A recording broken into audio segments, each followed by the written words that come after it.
Good evening. These are your top stories tonight on Volt News Network. Part 1.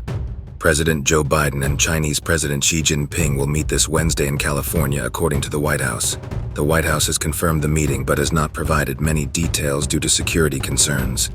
The meeting comes as tensions have risen between the two countries over issues like Taiwan, technology restrictions, and China's ties with Russia.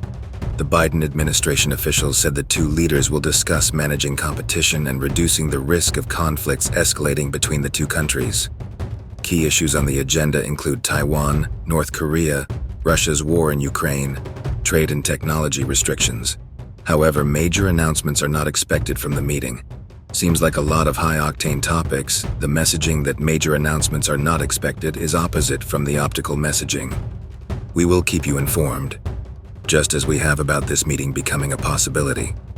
Following up from last week, former CEO Adam Neumann has maintained a personal net worth of $1.7 billion despite his company filing for bankruptcy this week. Neumann garnered significant payouts when he was ousted from WeWork in 2019 amid reports of erratic behavior, including a $245 million stock award and $200 million in cash as part of his exit package.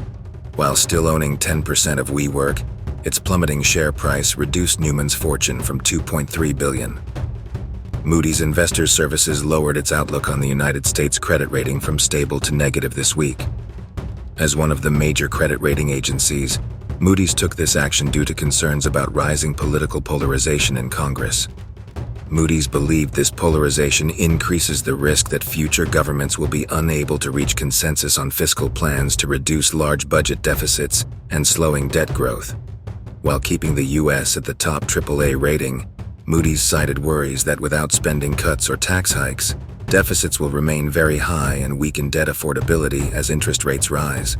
The other two major agencies, S&P and Fitch, have already taken a more negative stance by downgrading the U.S. to AA+ in the past. This concludes part 1 of your top stories tonight. Stay tuned for your part 2 within the hour.